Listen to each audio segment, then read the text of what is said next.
Merci, Pasteur Jean-Paul. Qui c'est qui est content d'être ici aujourd'hui? Quelques-uns. Qui c'est qui est content d'être ici aujourd'hui? Il y en a qui sont stressés d'être là aujourd'hui. Je ne sais pas si vous avez vu, aujourd'hui j'ai choisi de mettre un nœud papillon. De toute façon, aussi pour les personnes, même si vous nous regarderez après, on a envie de se réjouir de ce jour particulier. Il n'y a qu'un seul jour du baptême. Et il n'y a aussi qu'un seul jour lorsqu'on se marie, qu'on fait cette alliance, qu'on déclare devant tout le monde, qu'on s'engage. Et un engagement, c'est un choix. Et ce choix, vous l'avez fait. Personne ne vous a obligé à choisir Jésus, n'est-ce pas? Je n'ai pas entendu. Non, personne vous a obligé. Vous avez choisi parce qu'il vous a touché, parce que lui, premièrement, vous a choisi.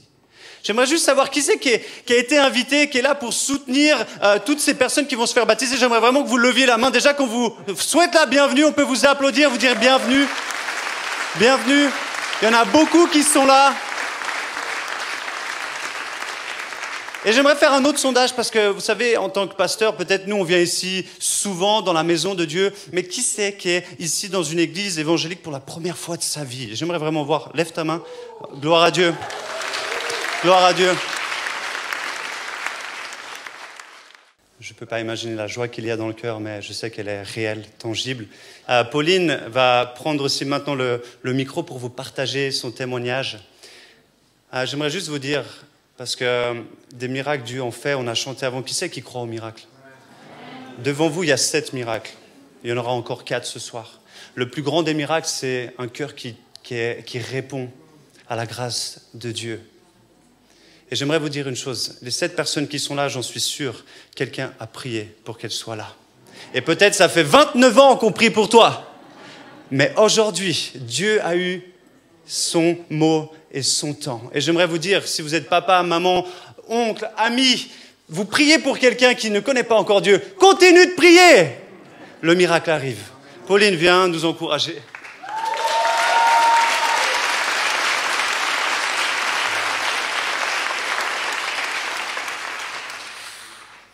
Bonjour à tous. Alors, je m'appelle Pauline, j'ai 22 ans, je suis d'origine italienne et belge. Je suis née et j'ai grandi à Genève. Certains connaissent mon grand-père, Karl Ledune, qui, des années auparavant, a été pasteur ici même, dans cette église. Vous m'aurez dit il y a quelques mois que je me retrouvais devant vous tous aujourd'hui à témoigner de mon choix de donner ma vie à Jésus. Je ne l'aurais sûrement pas cru, mais on y reviendra plus tard. Depuis mon enfance, j'ai entendu la parole de Dieu, que ce soit à travers mes parents ou encore durant des camps chrétiens auxquels je participais chaque été jusqu'à mes 18 ans. Je me souviens de ces camps comme un endroit de paix et de partage. Sans pour autant tout comprendre de la parole de Dieu, je ressortais de ces 10 jours heureuse et reconnaissante pour les moments de joie. Ces camps se déroulaient à Interlaken, plus précisément à Isenflug. Je sais qu'il y a des connaisseurs dans la salle. Pour la petite anecdote, depuis notre chalet, on avait une vue imprenable sur une lignée de montagnes. Et sur le sommet de l'une d'entre elles, on pouvait apercevoir, en fonction de la météo, s'il n'y avait pas trop de nuages, le nombre 121. Vous allez me dire, rien de surprenant. Si vous ouvrez votre Bible au psaume 121, vous pourrez lire « Je lève mes yeux vers les montagnes, d'où me viendra le secours. Le secours me vient de l'Éternel, qui a fait le ciel et la terre. » Passé ces camps, de mes 17 ans à mes 21 ans, est venue une période qui n'a pas été toute rose. Mes parents se sont séparés, mes 2 grandes sœurs étaient parties de la maison et j'ai vécu un déménagement assez éprouvant avec mon père.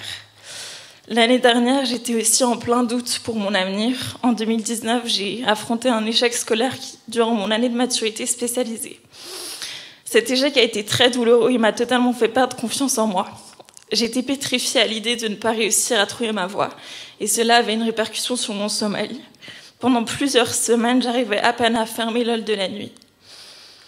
À ce moment-là, j'étais incapable de concevoir que Dieu avait un plan pour moi. Plusieurs fois, je me suis questionnée où était-il et pourquoi ne me parlait-il pas quand j'avais tant besoin de lui. Durant ces quelques années, malgré ma conviction de son existence, je me suis totalement détachée de lui, sans lui laisser aucune place dans mes choix. Malgré cela, Dieu n'était jamais loin de moi. Il a mis dans mon cœur la persévérance et l'espoir. Car malgré ces moments de souffrance, je savais que je n'étais pas seule. Ésaïe 43, 18. Ne pensez plus aux premiers événements. Ne cherchez plus à comprendre ce qui est ancien. Je vais faire une chose nouvelle qui est déjà en germe. Ne la remarquerez-vous pas? Je vais tracer un chemin en plein désert et mettre des fleuves dans les endroits arides. L'année dernière, lors d'un repas avec ma sœur et mon père, j'ai rencontré Priscilla, qui m'a invitée au parcours Alpha Life. Je me souviens, elle m'a dit pourquoi pas, le concept a l'air sympa. Avec le recul, je me rends compte de la grâce que le Seigneur m'a faite en me plaçant là. Grâce à ce parcours, j'ai eu la chance de nouer des liens avec des personnes qui me sont très chères aujourd'hui et surtout pouvoir retrouver une complicité avec Jésus. Je me rappelle, pendant cette période, je priais beaucoup pour que Jésus me parle directement, en vain. Jusqu'à cette nuit que je n'oublierai jamais. C'est là que j'ai rêvé d'être dans une grande pièce, juste là, derrière les murs de l'église. Dans ce rêve, le pasteur Walter donnait à quelques personnes un verset que Jésus voulait leur confier.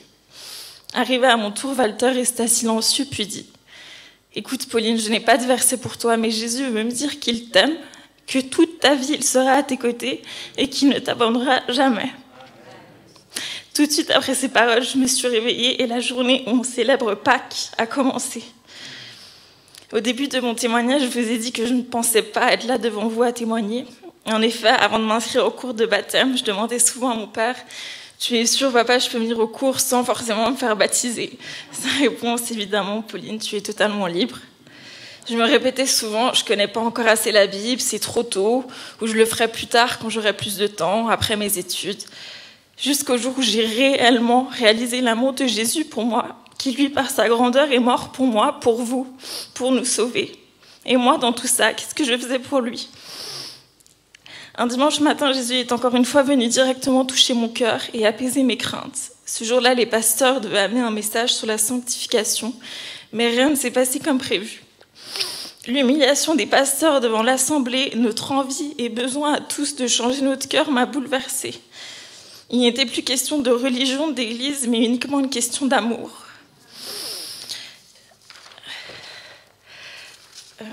Voilà, je sais plus. Je me rappelle.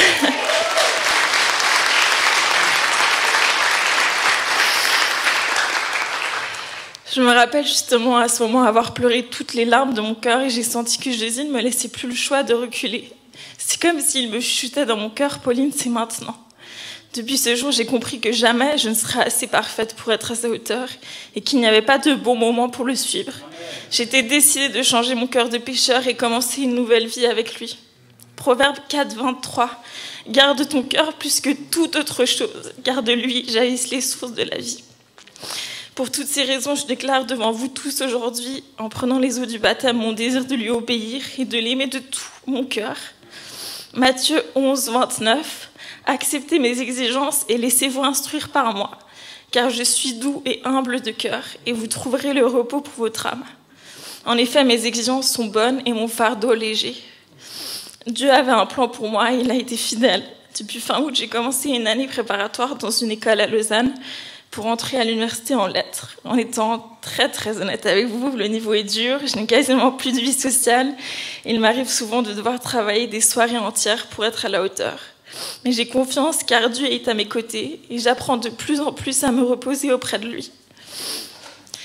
Et j'aimerais finir par un verset qui m'a énormément touchée la première fois que je l'ai lu. C'est 3 Jean 1, verset 13. J'aurais beaucoup de choses à t'écrire, mais je ne veux pas le faire avec l'encre et la plume.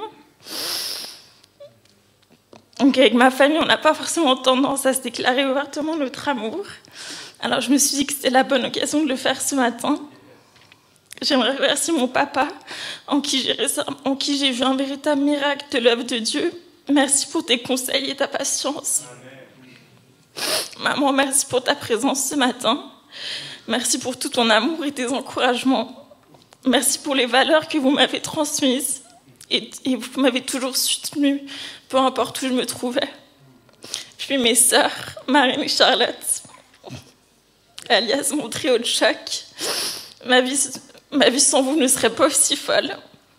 Merci pour toutes les fois où vos mots ont su me rassurer, de m'avoir aidé à faire confiance en Dieu, même dans les moments de détresse.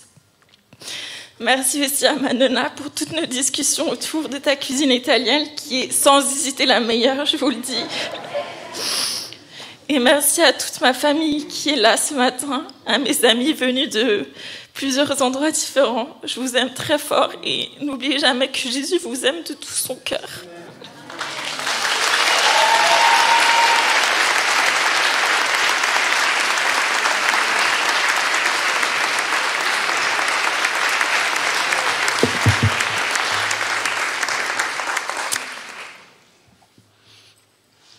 On a reçu votre témoignage à toutes les deux. Et je crois qu'il y a quelqu'un qui serait fier de vous ce matin. Le grand-papa qui a servi ici pendant 14 ans et qui a consacré sa vie pour l'Évangile. Le fruit, c'est vous. Et puis beaucoup d'autres fruits que nous ne voyons pas ici et qui ont toute cette valeur. Tout ce qu'il a semé, il ne voit pas la récolte, mais nous la voyons. Soyons reconnaissants pour ceux, ça a été déjà dit, pour ceux qui prient pour nous. Il y a des choses qu'on verra ici-bas, d'autres que nous ne verrons pas. Mais notre prière, c'est certain, sera entendue et exaucée. Je ne savais pas que je prêchais aussi pendant mes rêves, pendant les rêves des gens. Est-ce qu'il y en a d'autres qui ont rêvé que je leur prêchais? Gloire à Dieu, gloire à Dieu. Quel beau témoignage, nous bénissons le Seigneur. Viens Rebecca.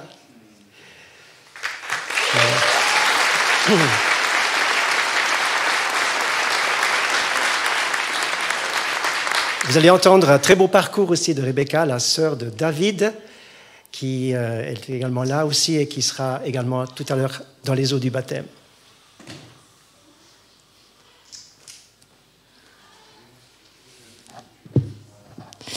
Bonjour à tous, je m'appelle Rebecca, j'ai 41 ans et je suis née dans une famille chrétienne. Ma maman est chrétienne, mes tantes et mon oncle aussi, et mes grands-parents l'étaient également. Étant enfant, je suis allée à l'école du dimanche, ici même, à l'église de Réveil pendant quelques années. J'ai toujours cru en Dieu, mais j'ai commencé à le chercher réellement il y a environ 5 ans. À ce moment-là, je venais de rencontrer un homme de religion musulmane dont j'étais tombée amoureuse. Cet homme était très secret et dans mon incrédulité, je m'étais mise à lire le Coran pour comprendre sa religion et sa culture, pensant qu'ainsi je réussirais ma vie de couple. Puis j'ai continué à lire en me disant que peut-être ce livre disait vrai. Mais plus je lisais et moins j'étais convaincue de cela. Je ressentais au fond de moi que cette lecture n'était pas juste et je commençais à m'interroger. De plus, mon couple n'allait pas bien. Nous étions en concubinage et plus le temps passait et plus cela me dérangeait. Je ne comprenais pas comment un homme qui prétendait croire en Dieu pouvait vivre ainsi sans être tracassé. Je me sentais prise au piège dans cette relation car je l'aimais, mais je ressentais également de la peur à son égard, car il pouvait se montrer violent avec moi et me rabaissait très souvent. Mais ma situation m'a fait réfléchir et dans mon cœur, je commençais à comprendre que Jésus était la vérité. Petit à petit, des souvenirs me revenaient, je me rappelais les réunions de prière chez mes grands-parents, la foi de mon grand-père et l'amour qu'il portait au Seigneur. Je me souviens de toutes ces guérisons que Jésus avait faites sur des personnes pour qui mes grands-parents avaient prié et que les médecins ne pouvaient expliquer. Mon cœur était en train de s'ouvrir au Seigneur. Un après-midi, je suis allée rendre visite à maman et je lui ai raconté une souffrance que j'avais depuis l'enfance en lui disant que je croyais que ce serait ainsi toute ma vie. Et elle m'a dit non, Dieu peut te l'enlever. J'ai compris au fond de moi qu'elle m'avait dit vrai. Et 2 ou 3 jours après notre conversation, quel fut pas mon étonnement. J'étais en train de regarder la télé et c'était le soir et d'un seul coup, cette souffrance est partie et j'ai ressenti une grande paix sur moi. Jamais je ne m'étais sentie aussi bien et je ne savais même pas que c'était possible. J'ai compris que Jésus venait d'agir en moi et qu'il m'aimait et qu'il pouvait me délivrer de toutes mes souffrances. À ce moment, je me suis mise à prier et j'ai demandé pardon à Jésus de m'être éloignée de lui, de m'être égarée. J'avais maintenant la certitude que Dieu existait et que Jésus-Christ était la vérité. J'avais qu'une envie, retourner à l'église de Réveil. Mais je n'osais pas, car je savais que mon compagnon ne serait pas d'accord. Quelques mois sont passés, l'appel du Seigneur était plus fort que la peur que je ressentais. Et un dimanche, je suis venue à l'église accompagnée de maman. J'ai rejoint mon frère et ma belle-sœur sur les bancs.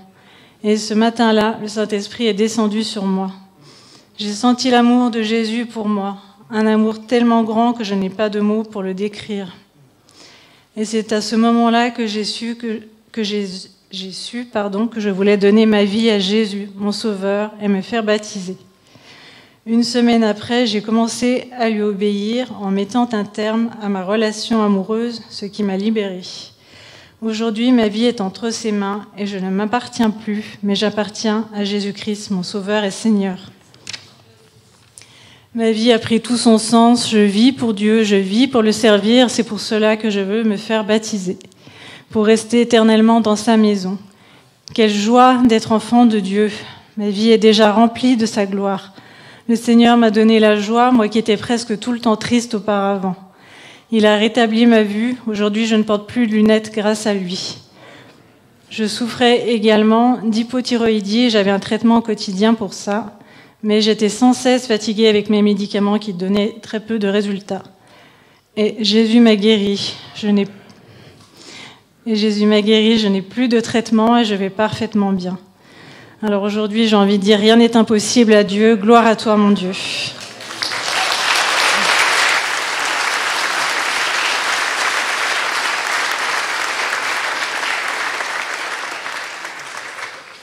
Je pense qu'à ce stade, on est déjà passablement convaincus que Dieu est vivant. Marine parlait de guérison miraculeuse, de choses que Dieu a fait. J'ai entendu, je ne connais pas toute ton histoire. Rebecca nous le dit.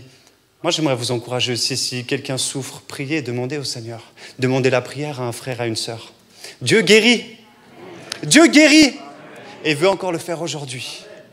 Il veut encore le faire aujourd'hui. Merci pour l'authenticité, la sensibilité dans ton partage, Rebecca. On se réjouit aussi d'entendre Gisèle maintenant. Tu peux venir seulement, Gisèle, et on va aussi t'encourager, parce que tu vas nous encourager.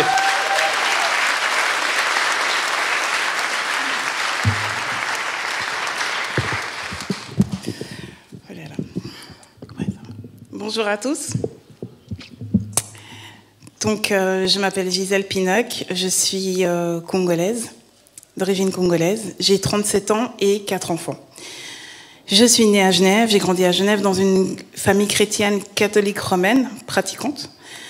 Durant mon enfance, tout allait bien au niveau matériel, mais au niveau affectif, j'ai vécu beaucoup de solitude, beaucoup de tristesse, car ma mère avait quitté le domicile conjugal lorsque j'avais 2 ans, et je m'en souviens encore de ce jour. Mon père travaillait et étudiait beaucoup, et du coup, mon grand frère et moi, nous étions livrés à nous-mêmes, très souvent. Avant mes 10 ans, je me rendais de temps en temps avec mes camarades de classe au catéchisme, bien que je n'étais pas baptisée bébé, à mon plus grand regret, à cette époque-là. Ce qui faisait que certains dimanches, nous nous rendions à la messe, mais je trouvais cela très ennuyant et sans aucun autre entrain. À mes 14 ans, mon père se remarie.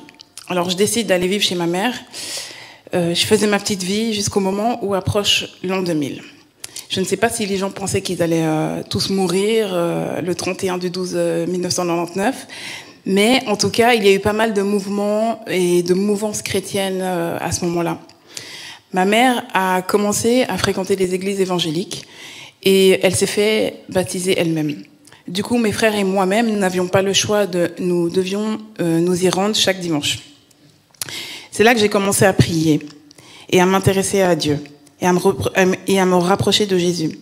Je me souviens que lorsque j'avais 15 ans, un pasteur avait dit, une fois lors d'une prédication, qu'il fallait prier sans cesse. Du coup, franchement, je flippais et je priais toutes les 30 minutes.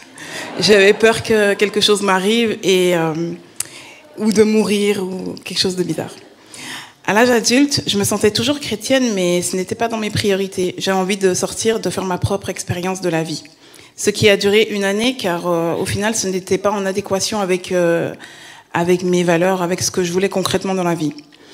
À mes 19 ans, j'ai rencontré le père de mes 3 premiers enfants et je suis devenue maman de Lincha à 20 ans. Ce qui a fait que lorsque mes copines sortaient, etc., moi, je ne pouvais pas sortir, je ne pouvais pas me joindre à elles parce que j'avais personne pour garder ma fille. Très tôt, dans ma relation, j'ai eu de sérieux problèmes. Et c'est à ce moment-là que je me suis tournée vers Dieu. Alors que mes copines sortaient, moi, je faisais des jeûnes de 21 jours. Elles me prenaient clairement pour une folle. Elles me disaient, mais vas-y, on est jeune, t'abuses, et j'en passe. Mais je tenais bon. Durant très longtemps, je m'en voulais d'avoir eu des enfants alors que je n'étais pas mariée. Et j'ai longtemps pensé que c'était fini pour moi, que j'irais en enfer. Donc je priais pour mon couple et pour mon foyer et surtout pour mon salut. Puis en 2009, j'ai eu envie de me faire baptiser. Je fréquente une église, je vais au cours de préparation du baptême, mais j'avais toujours des empêchements. Je n'ai pas pu effectuer la préparation jusqu'au bout.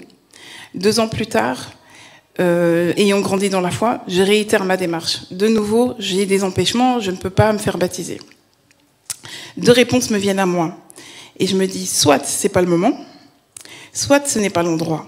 Donc je laisse et je me dis simplement que Dieu me mettra à cœur sa volonté au moment opportun. Durant les années qui suivent, je me ressentais énormément de tristesse au plus profond de mon cœur. Étant une personne plus que joviale, personne ne pouvait imaginer la grandeur de la tristesse que je ressentais au plus profond de mon cœur. Je disais, Seigneur, certes, je ne suis pas parfaite, mais pourquoi je dois endurer la souffrance? Pourquoi je ne suis pas heureuse? Pourquoi, depuis que je suis petite, je ressens cette solitude, cette tristesse? Je suis maman, je fais tout pour mes enfants. Je suis une femme, mais pourquoi je n'ai pas la paix? Je ne fais rien de particulier. Est-ce que je suis obligée de souffrir? Est-ce que je fais partie d'une catégorie de personnes qui doivent souffrir gratuitement? Aide-moi à comprendre, car je ne comprends pas. Dieu m'a mis à cœur de lire Jérémie 33. Invoque-moi et je te répondrai, je t'annoncerai de grandes choses cachées que tu ne connais pas. J'ai compris avec le temps que j'avais une colère enfuie en moi envers ma mère, qui était partie de la maison en me laissant, et qu'il fallait que je me détache de cette tristesse et que je pardonne pour pouvoir avancer. Et cette phrase de notre Père qui me revenait en boucle, pardonne-nous nos offenses comme nous pardonnons à ceux qui nous ont offensés. Du coup, j'ai fait un gros travail sur moi-même et j'ai pardonné. En 2015, n'ayant pas d'église de base, on va dire, j'ai demandé à une copine si elle connaissait une bonne église où aller. Et elle m'a dit, ah mais va à l'église du réveil, ma sœur y va. J'ai dit, mais pourquoi tu y vas pas toi? Ah non, moi les églises, c'est pas mon truc, toi vas-y. J'ai dit ok, mais j'y suis pas allée. Vous comprendrez pourquoi je vous parlerai de ça. En fin 2018, je suis allée faire des courses en France avec une copine et elle me dit qu'elle viendra avec son fils et 2 amis. Donc on fait le trajet et au retour, nous avions un débat sur le respect envers les parents. Et je disais à ces jeunes garçons qu'aujourd'hui, les jeunes n'avaient plus de respect, c'était plus comme avant. Et un de ces jeunes me dit un discours assez radical, en disant, moi, si on me respecte pas, je ne respecte pas. Donc j'étais outrée. En rentrant, je rencontre à ma fille et je lui dis, Lincha, franchement, votre génération, ça craint. Je lui dis, mais je lui ai demandé, est-ce que tu connais ce tel et tel garçon? Elle m'a dit, non, je connais pas, mais j'ai déjà vu dans la rue. Ok. Je lui ai dit, donc bon, ben voilà. Le temps passe et elle me dit, maman, je vais t'envoyer un truc qu'il y a eu sur Twitter. Tu vois le garçon qui est ami avec le fils de ta copine? Il s'est converti. J'ai dit, arrête Lincha, c'est bon, c'est pas vrai. J'ai dit, non mais arrête. Elle me dit, mais maman, je t'envoie la vidéo. Je lui montre. Et quand j'ai vu en fait sa vidéo, je me suis dit, non, Dieu est vivant. J'ai dit à ma fille, j'ai dit, fais une enquête, trouve dans quelle église il va, parce que le discours qu'il avait, c'est pas possible. Il y a quelque chose, il y a un travail qui s'est fait. Et elle me dit, oui, alors maman, ma copine va dans une église, elle est bien. J'ai dit, mais c'est l'église où le garçon s'est fait convertir? Elle me dit non. J'ai dit, bah alors cherche encore, fais ton enquête. Donc ensuite, elle trouve l'église. Et donc on commence à venir donc, depuis cet été, au mois de fin juillet. Donc voilà. Je voulais aussi témoigner de l'amour de Christ dans ma vie. Donc j'ai eu ma 4e petite fille. Et durant ma grossesse, donc tout se passait bien jusqu'au 5e mois. Le jour de mon anniversaire, je me suis retrouvée à l'hôpital. Donc j'avais des douleurs, je n'arrivais pas à manger, je pouvais plus rien faire. Et depuis ce moment-là jusqu'à mon accouchement, j'ai pas pu manger. Donc je fais les tests morphologiques pour voir si elle avait bien tous les 10 petits doigts et tout. Et je vois la tête des médecins qui commence à se déformer. Et je leur demande, mais qu'est-ce qui se passe? Ils me disent, oui madame, votre fille, elle a un séquestre pulmonaire. Je dis, un séquestre pulmonaire, c'est quoi? Ah, c'est une maladie rare, donc elle a un problème au poumon. Et donc je me dis, ok, mais maintenant, qu'est-ce que je dois faire? Je suis enceinte, je suis enceinte de 5 mois, qu'est-ce que je dois faire? Écoutez madame, vous pouvez rien faire, vous devez seulement accoucher. Donc voilà, le temps passe. Donc là, c'était donc début mars. Fin mars, je mange un petit bout de pain comme ça. J'ai eu une envie de vomir. Je vomis 1 litre de sang. Donc mon mari appelle l'ambulance. Je me retrouve dans l'ambulance. Je continue encore à vomir et je me fais opérer sur le cou. Donc du coup, il s'avère que j'ai fait un ulcère. Et moi, en fait, avant de me faire opérer, avant qu'ils me mettent les gaz, je leur ai dit « Excusez-moi de vous déranger, je peux vous demander quelque chose ?» Ils m'ont dit « Oui, madame. » J'ai dit « Est-ce que je peux juste prier, juste 2 minutes ?» Et j'ai prié, et je me suis fait opérer, je me suis réveillée, tout allait bien. Donc je pouvais toujours pas manger, et j'ai demandé « Est-ce que ma fille va bien ?» Oui, elle va bien, elle grandit normalement. C'est comme si vous avez 2 corps différents, elle fait sa vie de son côté, et vous avez vos problèmes de votre côté. J'ai dit « Ok, d'accord, l'essentiel c'est qu'elle aille bien. » Donc, durant toute la fin de ma grossesse, je n'ai pas pu me nourrir, donc je maigrissais, mais mon ventre grossissait. Enfin, je ne sais pas comment vous expliquer. Et donc, après, voilà, donc j'ai accouché. Et il y a eu des examens qui ont été faits. Et là, le 15 septembre, donc en fait, ils ont décidé d'opérer ma fille et de lui couper la partie inférieure gauche du poumon, c'est-à-dire à peu près ça. Donc, ils lui ont coupé cette partie le 15 septembre. Mais si je vous dis que après l'opération, même pas 1 heure après, elle allait très bien, et là, elle est là quelque part. Je ne sais pas si elle est là, mais elle va très bien. Donc voilà, donc je voulais juste témoigner de l'amour de Christ dans nos vies. Sans lui, il n'y a rien. Donc voilà, faut se remettre à lui. Aujourd'hui, je suis devant vous. Je n'ai pas eu une vie très facile. J'ai été très triste, très seule, mais je me suis toujours accrochée à Jésus, car j'ai toujours mis mes genoux à terre afin d'implorer la grâce de Dieu. Jésus est pour moi la réponse à mes questions. Celui qui me console, celui qui me solutionne, mon ami fidèle. Aujourd'hui, j'ai décidé de choisir Jésus-Christ comme mon Seigneur et Sauveur. Et enfin, après 2 tentatives de rentrer dans les eaux du baptême et de pouvoir faire cette alliance et appartenir au corps du Christ. Je vous remercie.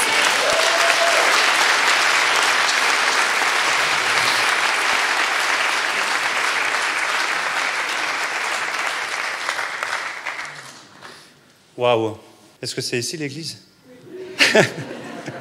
J'aimerais juste qu'on ferme les yeux juste 10 secondes.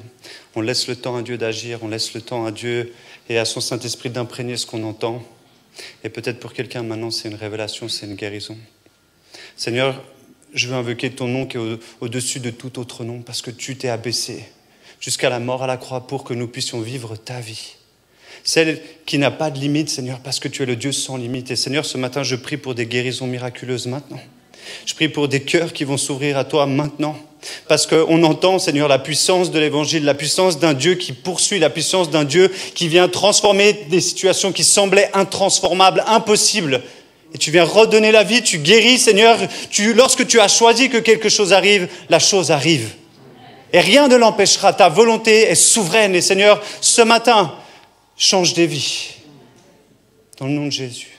Amen. On est bénis, je suis hyper touché personnellement. Je suis encouragé ce matin. Encouragé à continuer aussi de croire en Dieu, même si on vit des défis, même si on a l'impression d'être dans une vallée qui est sombre. Dieu peut faire toutes choses en son temps, mais des miracles, il en fait tous les jours. Daniel, viens nous encourager. Encourage ta famille aussi.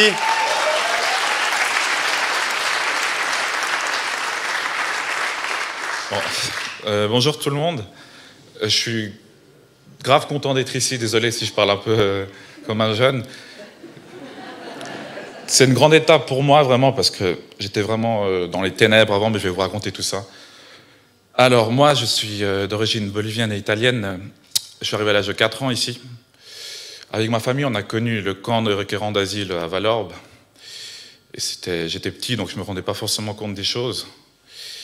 Mais en fait, j'ai été éduqué avec cette manière-là. En fait, je venais à l'église tous les dimanches parce que mes parents me l'obligeaient.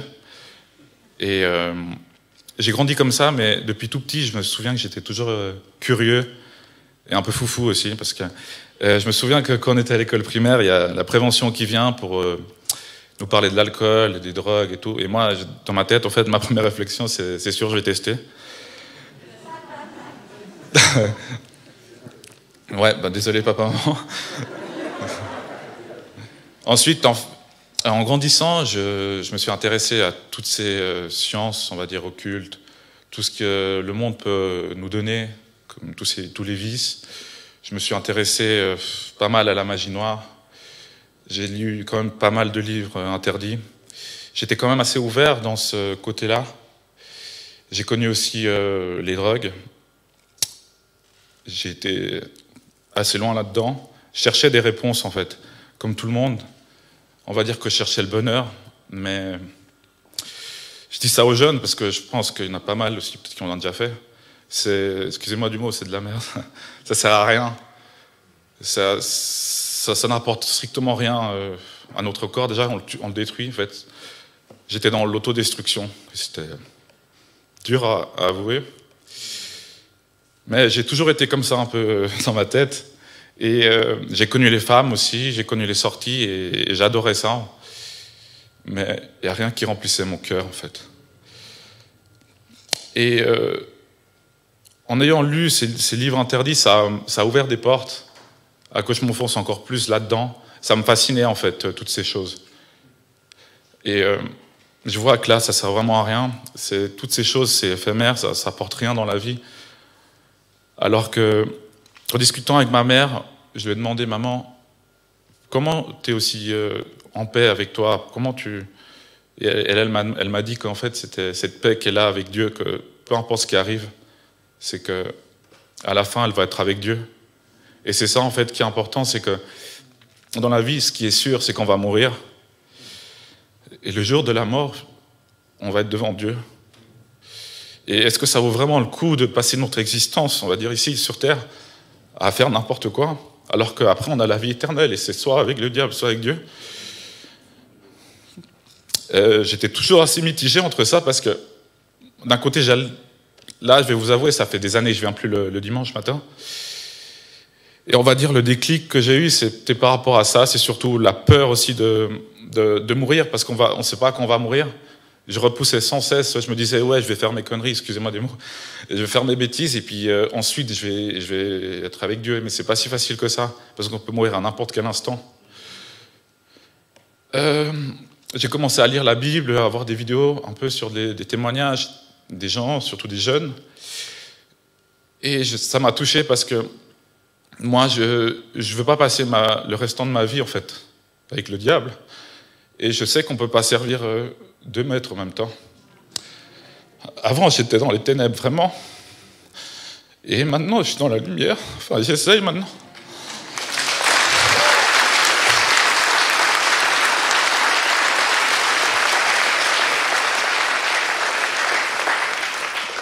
J'aimerais demander pardon à mes parents, même si ça n'avait pas certaines choses, à mes frères, à mes amis, parce qu'il est arrivé à un moment que j'étais la personne infréquentable, qu'on ne voulait pas voir parce que j'étais trop dans l'extrême. Et ouais, ça me pèse de vous dire ça, surtout envers mes parents, parce que peut-être qu'ils me voyaient autrement. Et c'est ce que je veux dire aussi aux parents, c'est que peut-être les enfants, vous les voyez heureux, mais au final, on ne sait pas ce qu'ils font le soir, quand ils sortent. Et toutes ces choses, vraiment, ça me pèse et je ne veux plus être là-dedans parce que ça ne m'apporte rien, c'est rien du tout.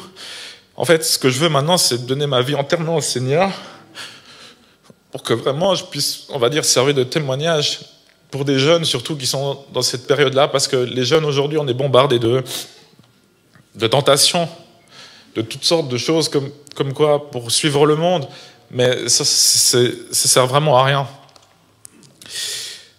Alors, j'ai eu tellement de privilèges dans ma vie, j'ai eu tellement de bénédictions, je ne peux pas tout vous raconter, ça prendrait sûrement 1 heure ou 2.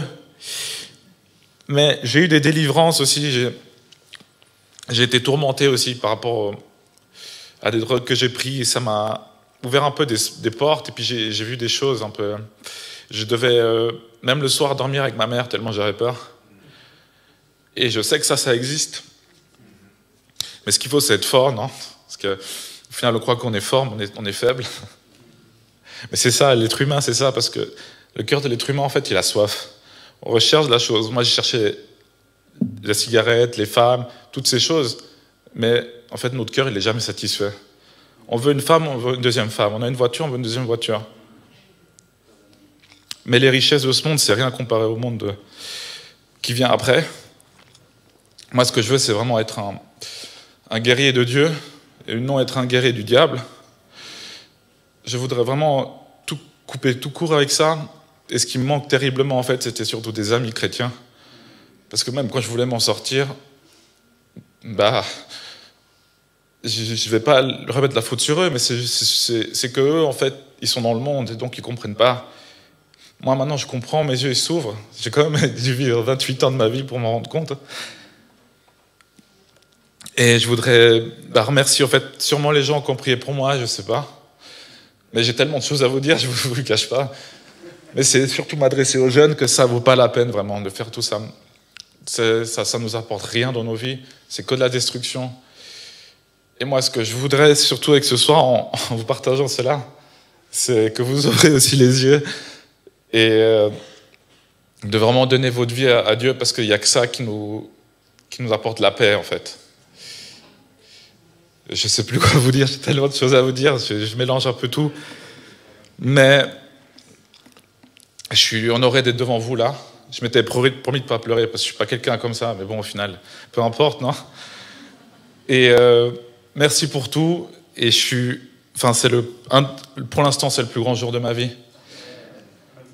Est-ce que j'ai envie de renaître de nouveau?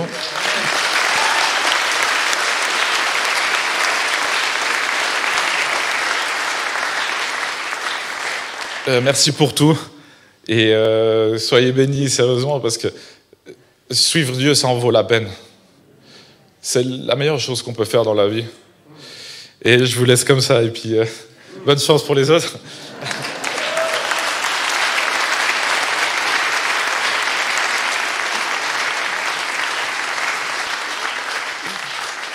Amen. Merci Daniel. Je suis touché, ça fait 5 ans que je suis ici. Je sais qu'Elvira et Edgar, vous vivez avec vos enfants, vous priez avec eux depuis leur naissance. Aujourd'hui, il y a vraiment une joie pour les parents, une joie pour les grands-parents, une joie pour les arrière-grands-parents, ceux qui ont frayé un chemin que Dieu a placé, et les fruits arrivent en leur temps. Et j'aimerais quand même dire, parce que Daniel, il est jeune justement, tu as 28 ans, moi j'en ai 10 de plus que toi. Venez prier pour vos jeunes et venez le vendredi. Le vendredi, maintenant, on est entre 80 et 100 jeunes ici tous les vendredis soirs. Je peux vous dire, moi je pleure aussi pour ces jeunes. Parce que c'est une catastrophe ce qu'ils sont en train de vivre. Des familles divisées, des parents qui sont mal intentionnés, on disait respecte, honore ton fils, respecte tes parents, etc. Mais je peux vous dire que les jeunes souffrent. Et certains, justement, comme tu dis Daniel, ça se voit pas, mais au fond de leur cœur, ils souffrent. J'aimerais vraiment vous demander de prier pour la jeunesse. Priez pour cette jeunesse. Ils ont besoin d'avoir des gens, des grands frères, des pères et des mères. Et il y a plein de miracles ici, il y a plein de jeunes, moi je les vois les vendredis. Est-ce que vous êtes bénis ce matin ? Alors vous allez encore donner la place à Vido et ensuite à Philippe. Viens seulement Vido.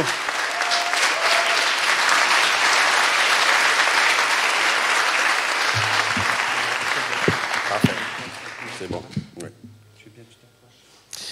Bonjour à tous. Je suis Desrosiers Wildo, je viens d'Haïti, j'ai 38 ans et j'ai une femme extraordinaire et 2 enfants magnifiques. Je vais vous raconter mes parcours un peu bref et direct. Bonjour mes frères et sœurs, je suis frère Wildo Desrosiers, j'ai 38 ans, je suis marié et j'ai 2 enfants extraordinaires que Dieu nous a donnés, Waldena et Gabriel, qui sont ici. Et j'ai ma femme Ivena. Depuis j'étais tout petit, moi et mon frère Wilder, qui n'est pas là aujourd'hui, qui est au Canada, mes parents nous ont appris les chemins qui ramènent à Dieu. Je me rappelle, à l'école, on étudiait les catéchismes. Il y avait une question qui m'avait toujours marqué. C'était que veut dire le nom de Jésus-Christ? Parce que mes parents sont catholiques et puis il fallait suivre le parcours de cet enchaînement et on était vraiment pris par ce système. Et la réponse qui était bien sûr, le nom de Jésus-Christ veut dire sauveur. C'est comme à chaque instant de ma vie, dans le bonheur ou dans le mauvais moment, il fallait que je dise automatiquement Jésus, Jésus, sauve-moi ou merci Jésus. C'était devenu naturel chez moi. Et à chaque fois, je disais cette sensation que j'étais intouchable. En grandissant, j'ai pu connaître beaucoup de péchés et même jusqu'à aujourd'hui parce que le monde est pécheur et je suis pécheur. Même si on veut se lutter, on veut essayer de faire quelque chose, on sait que Dieu existe, on veut aller au plus profond, mais il y a toujours cette tentation qui nous ramène toujours quelque part. Comme je disais d'ailleurs, quand on a une femme extraordinaire, on a des enfants et on veut toujours avoir d'autres. C'est comme si c'était jamais suffi. Tout ce qu'on peut avoir, c'est comme si le monde nous éclaire. On devait devenir impuissant, puis même plus puissant par puissant. Et Dieu quand même, mais quand Dieu est là, il vous ouvre les yeux. Je commence à découvrir la Bible par la parole de Dieu, par le biais de ma femme qui m'encourage à lire la Bible. Parce que parfois, on était toujours en désaccord selon la discussion qu'on avait sur la parole de Dieu. Puis j'ai lisé la Bible, puis je commence à comprendre, et puis j'ai envie de savoir pourquoi Dieu a envoyé son Fils unique, Jésus, pour nous sauver, que j'aimerais tant citer ce nom, qui me fasse du bien. En lisant la Bible, j'ai découvert dans Jean 14, 16, Jésus lui dit, « Je suis le chemin, la vérité et la vie. Nul ne vient au Père que par moi. » Amen. Vive le Seigneur Jésus-Christ. Entre 2016 à 2018, moi et ma famille, on était partis pour l'Amérique. Une fois là-bas, on était séparés, ma famille à New York et moi au Canada. Par rapport à nos projets qu'on avait, j'ai commencé à rencontrer des problèmes, des difficultés à résoudre de ce que je venais de faire. Ma femme, la seule chose qui nous motivait qu'on s'appelle au téléphone, c'était la prière. Parce qu'elle me manquait, je ne voyais pas les enfants. Il fallait que je reste un maximum de temps là-bas, et puis elle aussi, pour savoir notre décision, qu'est-ce qu'on allait faire. Parce qu'on avait des projets pour qu'on puisse s'installer là-bas par rapport à notre activité, notre business, tout ça. Et puis un jour, j'ai appelé ma femme, j'ai dit, tu sais quoi, j'ai envie de jeûner j'ai envie de faire une jeûne. Elle m'a dit, vas-y, si tu es capable de le faire, fais-le. Je lisais dans Matthieu 6, verset 17-18, qui disait, même quand tu jeûnes, parfume ta tête et lave ton visage, afin de ne pas montrer aux hommes que tu jeûnes, mais au Père qui est dans le lieu secret, et ton Père qui voit dans le secret te le rendra. Je me suis décidé, j'ai dit, bon, je vais faire 3 jours de jeûne à ma façon, en respectant le maximum de trucs possibles, et puis on verra. J'ai décidé de jeûner pendant 3 jours, de 6h à midi, sans manger. Le premier jour, c'était bien. Le deuxième jour, c'était waouh. En priant, je me sens emporté d'un seul coup, ma voix a changé. Et c'est à la fin de ma prière que je me rends compte que je prie en langue. Chose qui ne m'est jamais arrivée auparavant. Gloire à Dieu. J'étais transformé et je me sentais envahi. C'était bon, c'était agréable. Il n'y a pas de mots pour expliquer ce que je ressentais. C'était juste incroyable. Gloire à Dieu. Et depuis ce jour-là, je sais que Jésus-Christ et le Saint-Esprit entraient dans ma vie. Et au plus profond de mon cœur, j'ai décidé de recevoir le Seigneur Jésus-Christ dans ma vie définitivement et qu'il fallait me faire baptiser et rester connecté avec Dieu pour toujours. Dans 1 Jean 5, versets 11 et 12, et voici ce témoignage, c'est que Dieu nous a donné la vie éternelle et que cette vie est dans son Fils. Celui qui a le Fils a la vie, celui qui n'a pas le Fils de Dieu n'a pas la vie. Amen. Puis j'ai prié, j'ai demandé à Dieu, il faut que je le fasse, avec ma famille et surtout en présence de mes enfants. Et me voilà, aujourd'hui devant vous, une preuve qui doit choisir le chemin de Jésus-Christ qui ramène à la vie éternelle. Amen.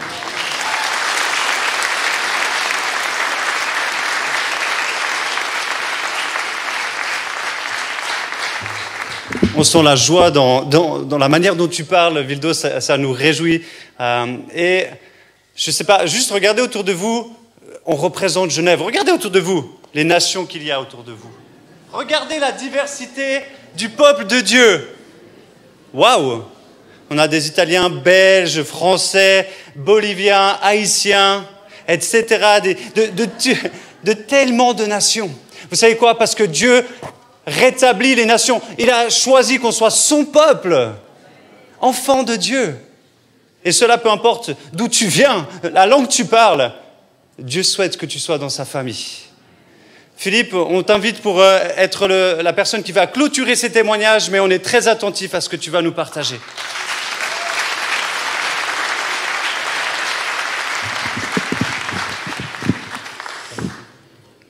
Bonjour à tous. Pour commencer, je voulais déjà remercier tous les baptisés par leurs témoignages qui m'ont beaucoup touché. Parce qu'effectivement, on a passé quelques semaines ensemble à suivre ces cours avec les pasteurs de l'Église du Réveil, qui sont fantastiques. Mais on n'a pas eu le temps de beaucoup partager, malgré tout, parce qu'on est tous pris par nos vies. Et je dois dire que je suis vraiment très touché par vos témoignages. Et je vous remercie. Et j'espère que l'Assemblée l'est aussi. Je suis assez nouveau dans l'Église, puisque nous sommes arrivés avec ma femme au début de l'année. Après, on a dû malheureusement interrompre nos venues ici à l'Église à cause du Covid. Mais dès notre arrivée, nous avons été énormément touchés par la présence de Dieu dans cette Église.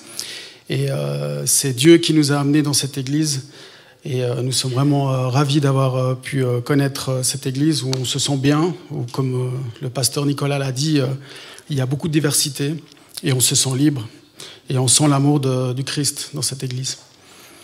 Merci pour cette église et pour ce que vous faites. Que toute la gloire soit à Dieu et qu'il bénisse toute l'assemblée réunie ce jour pour l'engagement le plus important de ma vie. Seigneur, glorifie-toi à travers ce témoignage au nom de Jésus. Je m'appelle Philippe Carbajo Brentini, je suis d'origine espagnole et suisse. J'ai grandi dans une famille chrétienne catholique, romaine, de par ma maman tessinoise et mon papa espagnol originaire de Madrid, Espagne. C'est au sein de ma famille que ma maman m'a enseigné la foi et m'a appris l'histoire de Jésus. Nous prions chaque soir avant de nous endormir et ma maman nous lisait, à ma sœur et moi, des versets de Bible étant petits. Je suis père de 4 enfants, 2 fils, Raphaël, 21 ans, et Samuel, 14 ans, fruit de mon premier mariage, et d'une petite fille, Jade, 3 ans, et d'un autre petit garçon, Gabriel, né le 18 septembre dernier, pour la gloire de Dieu et en bénissant ma nouvelle alliance avec la femme qui a changé ma vie, au nom de Jésus. Après une courte carrière de comptable, je m'engage dans la police genevoise durant 18 ans. Spécialisé dans l'intervention, j'intègre en 2000 l'unité canine et travaille avec mon premier chien de détection. Et il fait de la détection de narcotiques, de billets de banque, de pistage et il fait de l'intervention. Durant ces 18 ans de carrière, Dieu me sauve 2 fois la vie. Je ne donnerai pas de détails de ces 2 miracles que Dieu a accomplis lors de ces 2 interventions où ma vie était en jeu, mais cela ferait l'objet d'un autre témoignage en d'autres circonstances et pour la gloire de Dieu. À cette époque, lamentablement, je n'ai pas l'humilité de me rendre compte de toute la gloire de Dieu dans ses actes de protection ou miracles. Dieu m'accorde de la bonté. Je suis jeune papa, même si j'aime beaucoup ma famille, je succombe au péché multiples et m'éloigne de Dieu. Je succombe à la vie nocturne, à l'alcool, au mensonge, à l'hypocrisie et à l'adultère. Je commence alors à me sentir misérable, honteux, et n'aime pas l'homme que je suis en train de devenir. Malgré cela, Dieu rempli de miséricorde continue à me bénir avec un nouvel emploi dans ma passion, les chiens de détection, et je rejoins une organisation internationale afin d'aider à créer une unité canine de détection d'explosifs. Grâce à cet emploi, j'ai alors une vie privilégiée. Mais je continue malheureusement à apporter plus d'importance aux valeurs matérielles, à la vie nocturne, aux copains, à la fête, au travail, aux hobbies, qu'à ma famille et à Dieu. En 2016, tout s'écroule, successivement. Je me sépare de ma première femme, je quitte la maison, ma famille en leur laissant tous mes biens. Je m'isole seul dans un petit appartement, sans rien. La même année, mon papa est atteint d'un cancer des poumons et décède en moins de 6 mois de cette terrible maladie. Avant de mourir, j'ai vu mon papa accepter Christ comme son sauveur sur son lit d'hôpital. Je suis alors anéanti par la disparition de mon père et essaye de soutenir ma maman et ma sœur dans cette douleur. Je commence alors à prier, je m'humilie, je m'agenouille afin de supplier le Seigneur de m'aider. Un soir, alors que je suis en train de prier à moitié endormi et à bout de force, Jésus m'apparaît dans mon salon, rempli de lumière et de paix, et surtout d'amour. Il me console et me dit que tout va bien se passer, que je dois changer de vie et avoir la foi, croire en lui. Sa présence est indescriptible. Il m'apporte une paix, une telle sérénité. Il est rempli d'amour, de puissance et de lumière. Ce fut un instant puissant, réel, inoubliable. La foi enfouie au fond du cœur se réveille et dès cette rencontre, ma vie bascule. Dieu fait apparaître sur mon chemin ma nouvelle femme, Maria, laquelle me rapproche de Dieu. Ensemble, nous venons au pied du Christ et nous nous convertissons au Christ dans une église évangélique à Genève. Guidés par Dieu, nous apprenons à lire la parole de Dieu, à louer Dieu, à jeûner et veiller en prière. Ensemble, nous voulons nous rapprocher de Dieu et au nom du Christ et faisons grandir notre foi et notre amour pour Dieu. Nous formons une famille, notre petite fille Jade naît et nous la consacrons à Dieu. Ma femme se baptise l'année dernière et est baptisée du Saint-Esprit peu avant son baptême. Notre vie spirituelle grandit et se développe. Je me sens régénéré, changé, transformé par Jésus. C'est mon sauveur. Ma vie en Christ est remplie d'amour et de paix. Certes, il y a des épreuves et beaucoup d'adversité.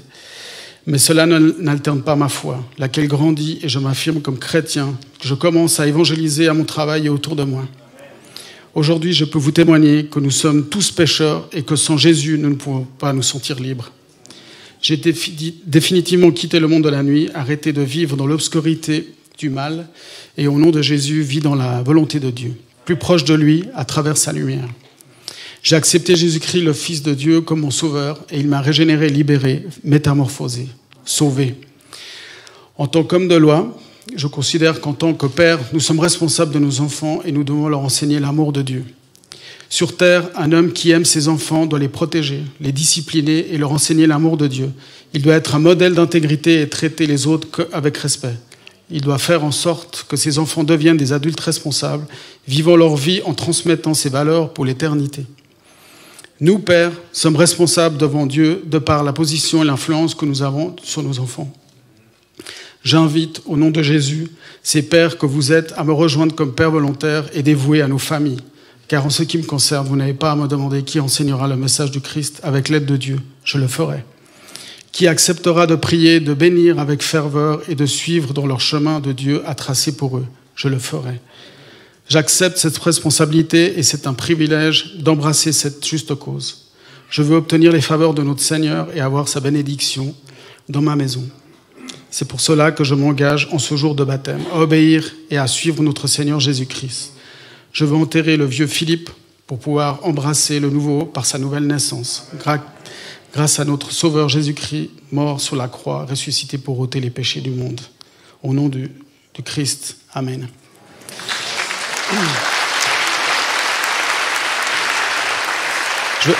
Je voulais juste conclure par la lecture d'un verset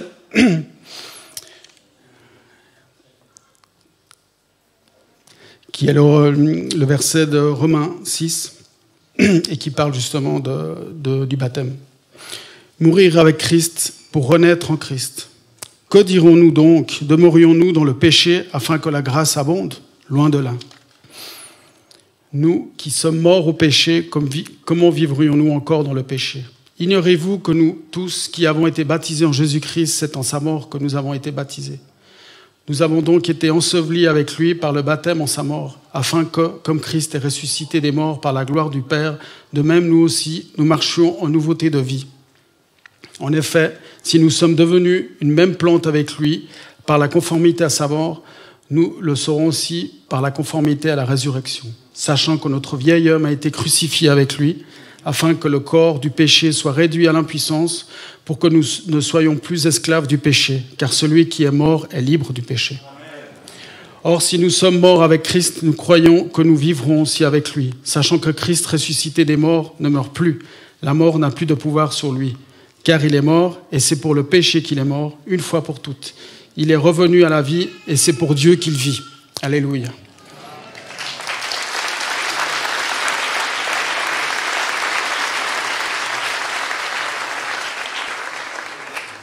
Témoignage extraordinaire, fort et extrêmement touchant qui nous rejoint, qui nous booste dans notre foi aujourd'hui. Nous allons maintenant, sans tarder, procéder au baptême. Donc le baptistère est préparé. Maintenant, le groupe louange va venir également tout de suite. Et les personnes seront baptisées dans l'ordre du témoignage. Marine, la nuit où tu es née, il y avait beaucoup de pluie, il y avait beaucoup de tempêtes. Tu es notre première-née à ta maman et moi, et on était émerveillés. Et étrangement, cette nuit, c'était la tempête aussi. Mais cette nuit, tu rentres dans la vie éternelle avec notre Sauveur Jésus-Christ. Donc c'est réellement une nouvelle naissance. Voilà Marine, donc tu portes un beau prénom parce qu'il a trait à l'eau et puis cette eau aujourd'hui est importante pour toi. Parce que comme on l'a dit, on va marquer ta première mort la plus importante. Et nous allons dire mort en Christ parce que tu t'identifies à la mort en Jésus. Réalise-le quand tu es dans l'eau. On va te laisser un petit moment, mais pas t'en faire. Et ensuite, nous allons te ressortir et tu vas ressusciter avec Christ. pour ressusciter, il faut mourir avant. D'accord? Il n'y a pas de mort sans résurrection en Christ. Et tu es désormais attaché à la vie éternelle. Alors Marine, est-ce que tu as accepté Jésus-Christ comme ton sauveur? Oui. Est-ce que tu le considères, est-ce que tu l'as accepté aussi comme ton seul Seigneur couronnant ta vie au niveau de sa volonté qui est parfaite et désires-tu le suivre parce qu'il est Seigneur? Oui. Merci pour ton témoignage de tout à l'heure. Donc nous n'allons plus tarder, Marine. Nous allons te baptiser maintenant au nom du Père, du Fils et du Saint-Esprit. Nous disons, mort en Christ. Vois ce que Dieu a fait. Vois ce que Dieu a fait. Il m'a guéri, il m'a touché. Juste à temps, il m'a sauvé. Oh, je veux le louer. Le Seigneur est si bon. Je veux le louer. Vois ce que Dieu a fait. Pauline, quand tu es née, ta maman et moi, on a mis sur le faire-part, tu nous ravis par l'un de tes regards. Et jusqu'à présent, tu nous as toujours ravis par l'un de tes regards. Et j'étais le premier étonné que tu te décides pour le Seigneur Jésus-Christ et que tu te baptises aujourd'hui. Et je suis reconnaissant au Seigneur. Dieu te bénisse, Pauline, et te garde. Voilà, Pauline, dans ton regard, comme le papa l'a dit, eh bien, il y a le regard de Jésus maintenant. Parce que il a porté son regard sur toi et parce que tu as porté ton regard sur lui. Et c'est parce qu'il y a un cœur à cœur maintenant avec Jésus. Merci pour ton témoignage, nous avons été témoins. Pauline, est-ce que tu as accepté Jésus-Christ comme ton seul sauveur? Oui. Et est-ce que tu en fais le Seigneur de ta vie jusqu'à la fin? Cette fin qui est un magnifique commencement aujourd'hui pour la vie éternelle. Est-ce que tu es d'accord de le suivre? Oui. Eh bien, Pauline, nous te baptisons maintenant sur la base de ta confession, devant l'Assemblée, devant le monde spirituel qui voit ce qui se passe. Nous te baptisons dans le nom du Père, du Fils et du Saint-Esprit. Nous disons, mort en Christ. Vois ce que Dieu a fait. Vois ce que Dieu a fait. Il m'a guéri, il m'a touché. Juste à temps, il m'a sauvé. Oh, je veux le louer. Le Seigneur est si bon. Je veux le louer. Vois ce que Dieu a fait.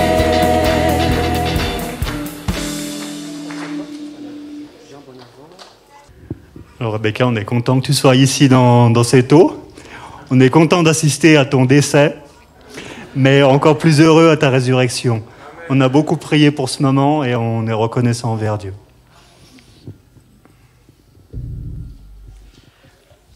Rebecca, c'est un grand jour pour toi, c'est vrai, et pour ta famille.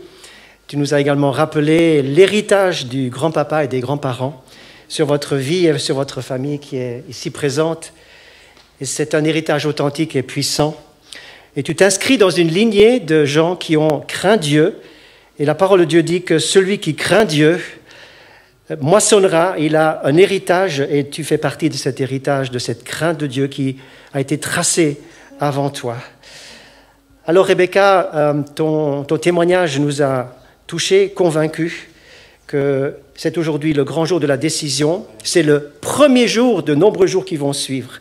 C'est le début d'une phase nouvelle de ta vie qui sera nouvelle, et nous sommes très reconnaissants de démarrer et de te voir démarrer cette vie nouvelle. Rebecca, nous te posons des questions. Voilà, alors je laisse ton frère poser des questions pour aller de l'avant. Vas-y. Rebecca, est-ce que tu as accepté Jésus-Christ comme ton Seigneur et comme ton Sauveur?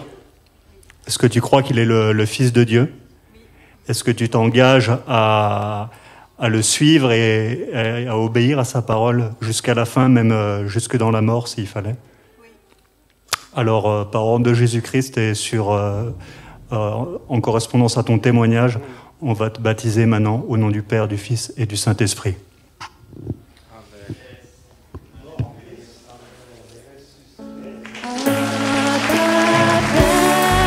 Je suis à toi.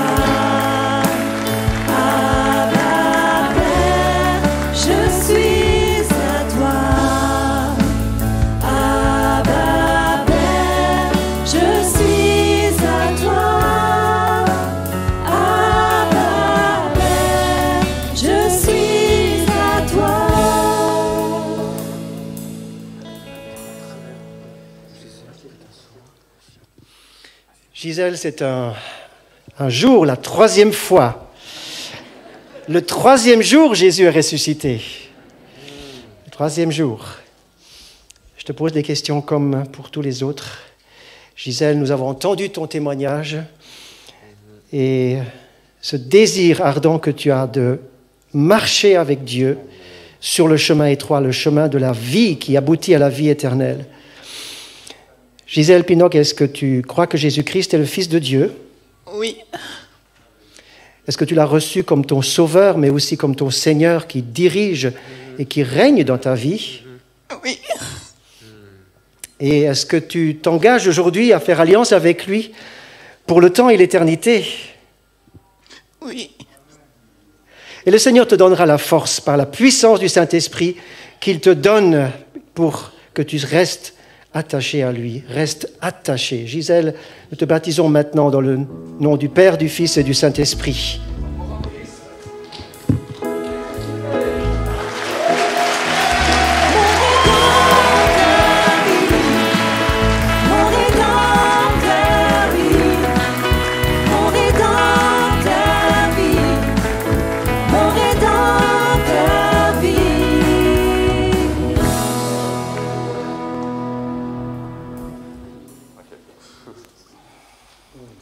Bonjour, cher Daniel. Quelle joie, cher Daniel, pour toi, pour nous et pour le Seigneur de recueillir ta décision aujourd'hui. Tu as fait le meilleur choix que l'on puisse faire. C'est ton papa qui m'a demandé de te donner un verset. Oui, Dieu est mon sauveur. Je me confie en lui et j'ai pas de crainte, car l'Éternel est ma force et le sujet de mes louanges. Il m'a sauvé, Ésaïe 12, verset 3. Que le Seigneur te conduise chaque jour avec toute notre affection fraternelle. Que Dieu te bénisse.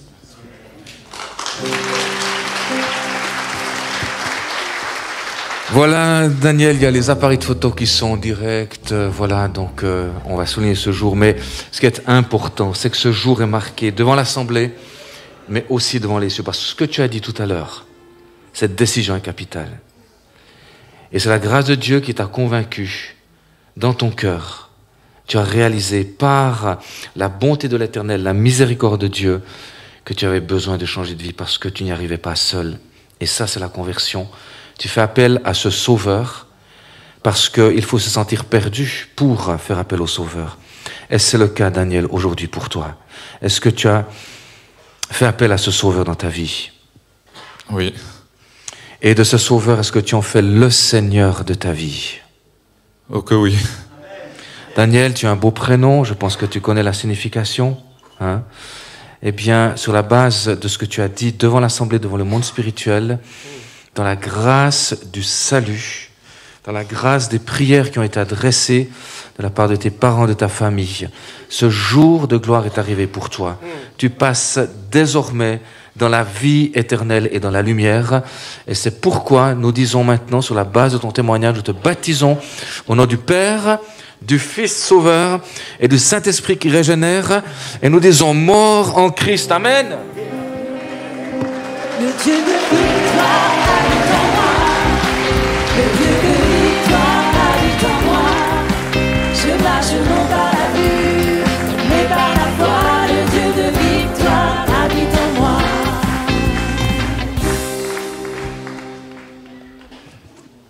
Ce que l'Assemblée ne voit pas, mais il y a une croix dessinée au fond du baptistère, avec le carrelage du fond du baptistère, et la personne qui est dans l'eau se met sur la croix. C'est fort de signification, et c'est vraiment cette mort en Christ et cette résurrection qui suit ce témoignage intérieur visualisé dans le baptême maintenant. Mon cher Vildo, tu es précieux pour nous et pour ta famille que tu as honorée aujourd'hui. Et ton témoignage n'est que le début d'une vie avec Dieu, dans la mesure où tu choisis le Seigneur comme tu le fais aujourd'hui, jour après jour, chaque jour. Vildo, est-ce que tu as reconnu que Jésus-Christ est le Fils de Dieu? Oui, oui. Est-ce que tu l'as reçu comme ton sauveur qui te pardonne, qui te libère et qui te lave de tout péché, mais aussi comme ton Seigneur que tu dois suivre? Oui. Tu peux dire 2 fois oui, sauveur et Seigneur. Sauveur et Seigneur. Voilà. Est-ce que tu t'engages aujourd'hui devant nous, mais surtout devant le Seigneur lui-même, de le suivre, de ne jamais lâcher sa main avec la force qu'il va te donner par le Saint-Esprit? Oui. Et bien, sur base de ton témoignage de conversion et de foi, te baptisons maintenant au nom du Père, du Fils et du Saint-Esprit.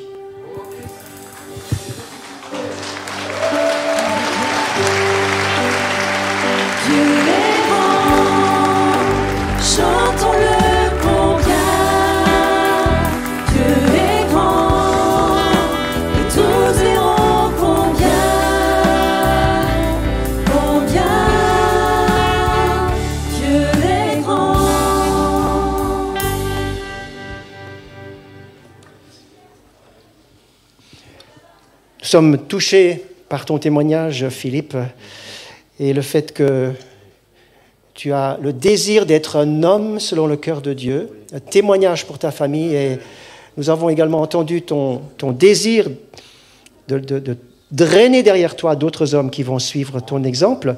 C'est un grand engagement que tu prends, et avec le pas du baptême, eh bien, c'est le premier pas pour cela.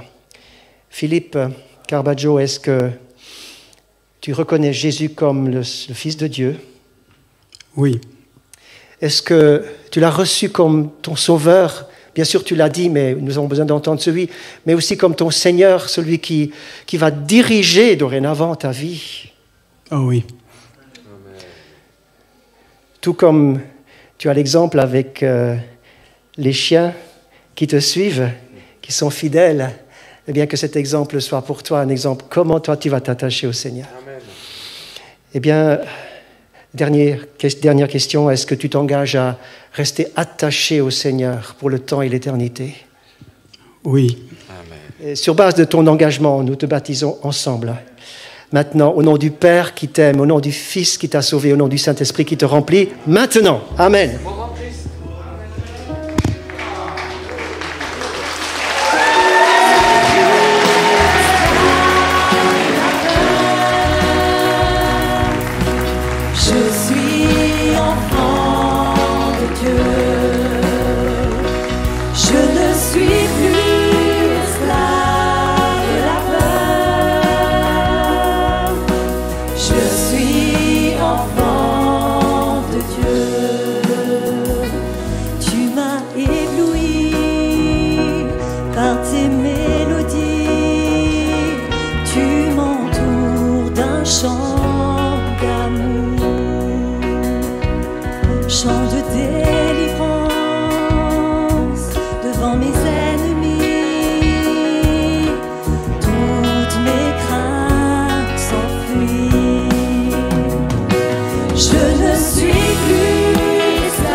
Voilà ce que dit l'évangile de Jean.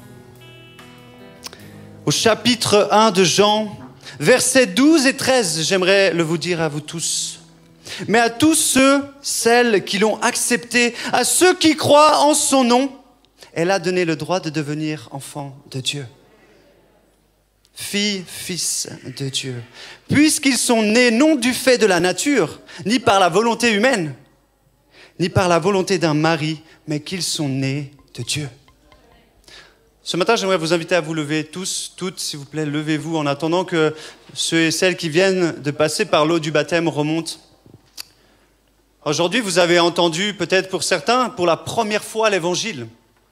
À travers la prédication du pasteur Jean-Paul, à travers 7 témoignages qui sont ô combien bénis de ce que Dieu a fait. Et aujourd'hui, je ne pourrais, en tant qu'enfant de Dieu, en tant que pasteur, vous laisser partir sans vous laisser l'occasion de répondre. Est-ce que certains veulent devenir enfants de Dieu aujourd'hui? Est-ce que certains veulent sortir de l'esclavage du péché, de la peur, de l'abandon, du rejet, de la tristesse? Peut-être tu sembles être tout va bien. Peut-être les gens pensent que tu vas bien, mais au fond tu cries une chose. Je voudrais connaître ma destinée, je voudrais être sûr que le jour où je meurs, celui qui m'a créé m'attendra. J'aimerais qu'on ferme les yeux. Et j'aimerais laisser vraiment la chance peut-être à quelqu'un aujourd'hui. Il suffit c'est peut-être une personne, vous l'avez entendu pour Pauline, c'était un jour, il a suffi. Dieu l'a touché. J'aimerais ce matin prier et demander si un homme, une femme qui est ici t'a été invité. Mais aujourd'hui, Dieu t'a touché. Et aujourd'hui, devant les personnes qui sont là, mais surtout devant Dieu, devant le monde spirituel, tu as envie de dire, Seigneur, j'aimerais te rencontrer. J'ai entendu parler de toi, mais j'aimerais vraiment que tu viennes changer ma vie. Et d'ici quelques temps, c'est moi qui déclarerai, qui témoignerai que je suis enfant de Dieu. Si c'est ton désir ce matin, regarde pas les autres, mais lève ta main et on va prier pour toi et on va croire qu'à partir d'aujourd'hui, ta vie va changer. Pas parce que tu as décidé, pas parce que les gens ont prévu quelque chose, mais parce que Dieu a quelque chose pour toi. Si c'est ton désir, lève la main et n'aie pas peur. N'aie pas peur. Mais prépare-toi à un changement.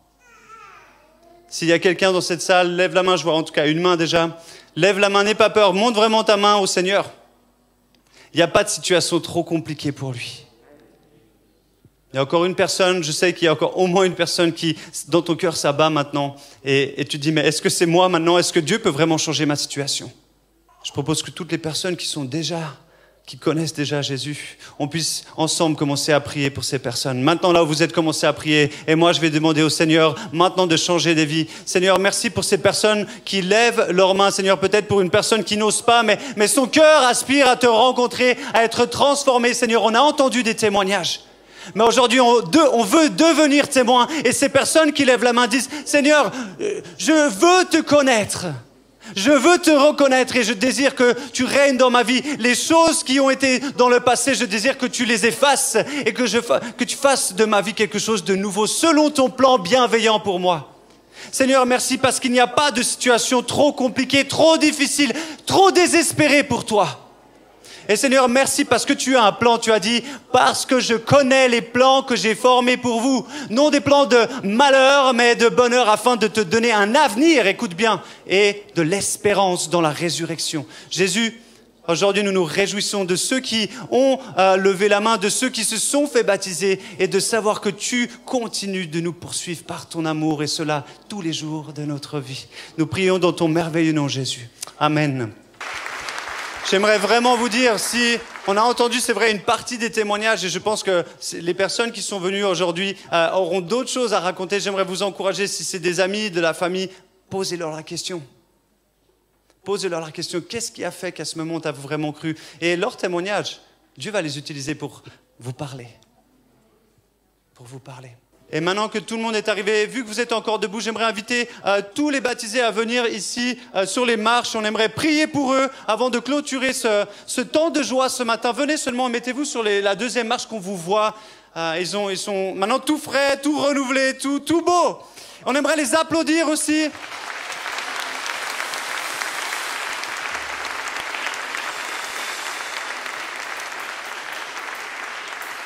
Et j'aimerais maintenant vous demander de prier pour eux. Fermez les yeux, on va prier. Vous pouvez tendre vos mains si vous avez envie vraiment de prier pour eux. Seigneur, on te bénit de ce que tu as fait. On te bénit parce que le témoignage continue de se répandre. Ta vie continue de se répandre. Ton esprit, Seigneur, va les accompagner jour après jour.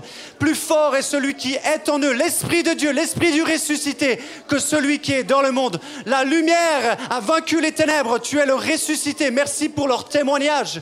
Merci parce que tu seras avec eux dans les jours de joie comme dans les jours de tristesse. Nous prions, Seigneur, que ta faveur les accompagne dans leurs études, dans leur travail, dans leur famille, et qu'ils continuent de semer la vie, Jésus, la vie qui est en elles, la vie de Jésus. Seigneur, merci pour cette matinée, cette journée glorieuse. Et nous prions, Seigneur, que les fruits se multiplient pour ta seule gloire, Jésus, dans ton nom. Et nous prions tous. Amen. Amen. Merci. On peut encore les applaudir, féliciter. Merci au groupe de louanges.